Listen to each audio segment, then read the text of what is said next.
奇美医院精神医学部主治医师张凤玲指出，大脑在深度睡眠时会排出脑内堆积的有害蛋白，因此睡眠品质好坏与失智很有关联。不过，还是有不少睡眠障碍的人，因为担心安眠药会造成失智，宁愿选择不吃。对此，张医师表示，睡眠品质的好坏跟失智很有关系。那睡得好，比较不会造成所谓脑内的蛋白质的堆积。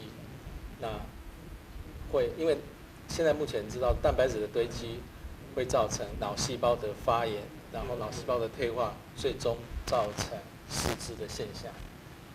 那大家还有另外一个很关心的，就是说，到底安眠药会不会引发失智？这个在门诊我们会常常接受到这样的询问。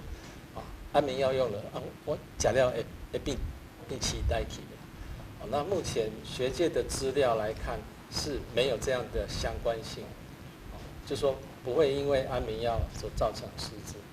倒是很多病人是因为有了失智的症状之后才开始使用安眠药，因为他必须要改善他的睡眠品质，要不然他的认知功能可能会退化得更快。所以